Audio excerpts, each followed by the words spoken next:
Hey again everyone, welcome back again di Bitcoin Update. Ini update hari Selasa jam 11 lewat 14 ya teman-teman, sedikit lebih awal dari kemarin. Jadi progres pergerakan Bitcoin di New York Open pada malam hari ini amazing. Ya, ada recovery yang lumayan signifikan. Bahkan bisa dibilang sebenarnya ini sejalan banget sih dengan pembahasan kita kemarin, bahwa Bitcoin itu di pembukaan candle weekly and monthly sangat rawan ya menciptakan volatilitas yang bisa memanipulasi market dengan amat sangat luar biasa gitu. Jadi yang kita dapetin tuh apa teman-teman? First things first, Bitcoin drop ya sampai ke 83 ribuan, I guess ya. 83 ribu lebih dikit lah, atau 84 ribu lah ya, anggaplah segitu angkanya teman-teman. And then kita ngomong nih kemarin, ya bisa lihatlah di summary yang saya kirim ke Telegram.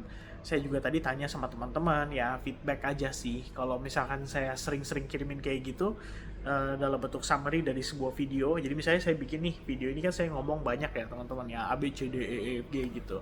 Terus saya bikinin summary, saya kirim ke Telegram. Kalian interested nggak gitu? Kalau interested ya let me know di kolom komen, type yes, dan jangan lupa like buttonnya ya. Dan ternyata ya pembahasannya cukup sederhana, bahwa kemarin kalau kita lihat secara short termnya harusnya Bitcoin ada potensi bisa bounce gitu 89 90 gitu kan. Alasannya dua level tersebut kita mention karena memang terdapat fair value gap, dan gapnya itu luar biasa besar gitu range-nya. Jadi sekarang aja Bitcoin udah di 91.000 tadi, sekarang 90.700 gitu. Ya konsolidasi lah dia ya. Kalau kita zoom out tuh jatuhnya kayak konsolidasi, tapi khususnya di time frame yang besar nih kayak 4 jam. Actually kita nggak dalam keadaan sepenuhnya bullish ya dengan kondisi reboundnya hari ini gitu. Cuman teman-teman kita bahas dikit ya. Hari ini ada dua kondisi yang saya rasa mensupport untuk adanya sentimen positif buat Bitcoin gitu.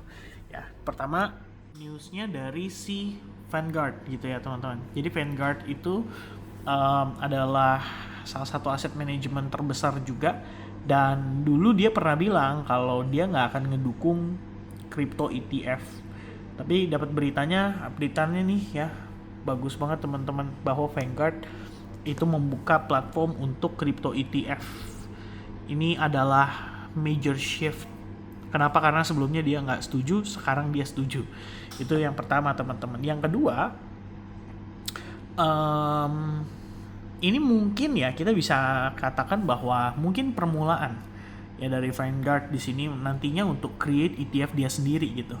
Jadi kalau kita mengacu pada data-data yang terupdate ya, bahwa kondisinya ini kan ada beberapa aset manajemen nih, jadi kayak BlackRock, Fidelity, Bitwise, ARK Invest dan lain-lain gitu ya, termasuk Grayscale, Bitcoin Trust. Nanti mungkin ada nih Vanguard gitu di antara jajaran ini. Kalau beneran ada, ya saya bisa bilang emang udah strateginya gitu kan. Dan mereka sendiri nawarin produknya bagus banget timingnya, karena Bitcoinnya lagi koreksi 30% dari top atau dari all time high-nya. So I believe that might be the strategy yang akan mereka implement probably after today, karena kita ngeliat Bitcoin kan adalah kayak begini, bisa aja ya ETF-nya jadi positif lagi gitu kan, dan itu akan ngedukung banget buat market setidaknya on track menjemput setup yang kita bahas ya dalam beberapa hari terakhir, terutama berbicara soal potensinya retest terhadap si SMA 200 ini on the daily time frame. Kemudian yang juga menarik ya, yang kedua adalah Michael Saylor udah kasih kepastian nih teman-teman. Jadi dia bilang katanya kita udah punya strateginya kok, kita udah siapin ya sekitar 1,4 miliar dolar dalam bentuk reserve. Untuk apa teman-teman? Untuk bayar dividen. Anda bisa turunin ke bawah, dia udah kasih dalam bentuk PDF-nya. Kamu tinggal klik doang, terus kamu tinggal baca gitu.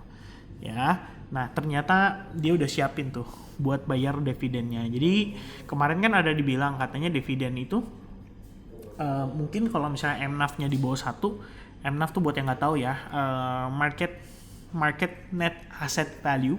Jadi istilahnya asset value yang dinilai sama market tuh berada di indeks yang positif atau negatif gitu ya. Kalau di bawah 1 tuh anggapannya bisa dibilang aset mereka itu lebih dari segi value ya. Aset mereka itu lebih sedikit atau lebih banyak ya. Saya lupa lagi teman-teman ya.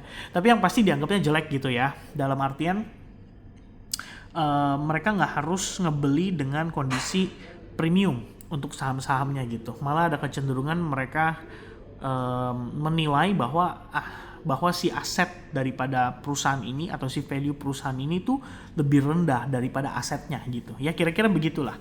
Nah, jadi itu akan menyulitkan tuh buat mereka ya. Nanti buat ngebayar dividen dan bla bla bla gitu kan. Kenapa? Karena sebenarnya mereka kemungkinan akan kesulitan likuiditas. Tapi akhirnya dikasih respon sama si Michael Saylor tadi, harusnya dianggap positif gitu ya teman-teman. Dianggap positif, sentimennya membaik gitu. Jadi kayak ini hari ini tuh ya. Kalau teman-teman lihat, ini saya bilang sama teman-teman tuh, candle bulanannya teman-teman ya. Kayak turun terus kayak aduh nggak ada apa-apa guys ya. Kita belum ngelihat ada buntut ke atas itu tuh untuk candle bulanan. Jadi memang biasanya ya kondisi kayak gini terjadi di awal pekan, awal bulan gitu. Nah cuman ini untuk internalnya ya guys, perhatiin. Kita kalau misalkan naik time frame ke 4 jam, ini tuh masih dengan zona supply yang sama kemarin gitu. Oke. Ini kan kemarin yang ngasih tekanan jual yang bikin terkonfirmasi turun segini banyak. Sekarang balik segini ya, jatuhnya kayak nggak ada tekanan jual tadi gitu. Itu kayak V-shape recovery lah, anggapannya begitu. Jadi kalau lihat kondisi kayak gini, biasanya tanggapan kita itu bisa dua guys. Yang pertama, kalau teman-teman fokus atau konsentrasi terhadap yang namanya structure, maka Anda harus respecting the internal structure, bahwa posisi kita itu technically still memiliki probabilitas untuk tercipta lower high. Oke, tercipta lower high datangnya dari mana teman-teman? Ini paling gampang ya. This is the high, this is the low. Dia kan udah creating lower low nih, tuh. Oke, jadi kalau ini high, ada potensi ini jadi lower high. Dia bisa turun, gitu kan. Cuman judging by the momentum, judging dari FAT yang masuk dan langsung direspons dengan berbagai sentimen positif newsnya, I believe this might be short-lived aja ya teman-teman. Short-lived tuh artinya cuma singkat doang, cuma bener-bener buat tekanan jual yang memanipulasi pasar juga gitu. Ya, cuma saya di sini juga nggak mau terlalu berspekulasi. Kalau yang kita bahas kemarin ya teman-teman di video saya udah jelasin. Kalau bener terbukti kayak begini, ada kemungkinan besar sih abis ini Bitcoinnya konsolidasi gitu. Jadi dia bakal main di dalam range ini aja nih.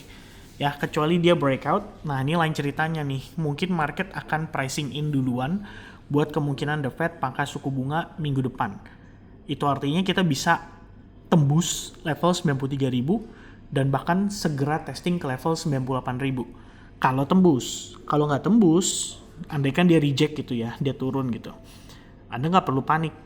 Memang itu adalah potensi yang harusnya terjadi, mengingat kita sedang sama-sama menunggu berita besar gitu. Kalau teman-teman lihat nih ya yang terjadi di S&P 500, oke, tuh ini aja udah konsolidasi. Yang terjadi di Nasdaq juga sama ya, cuma ada higher high-nya dia, tapi tekanan jualnya juga lumayan gitu.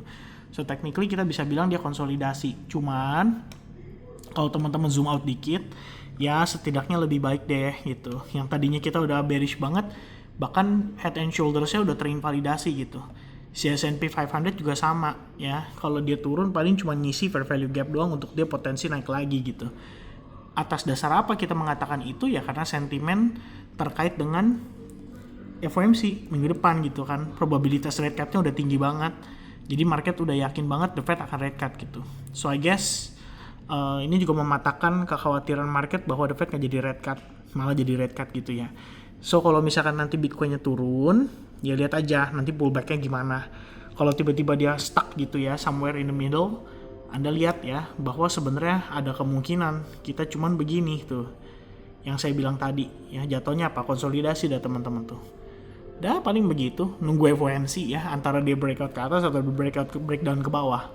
Paling begitu. Oke, right guys ya. So itu bakal jadi update untuk hari ini.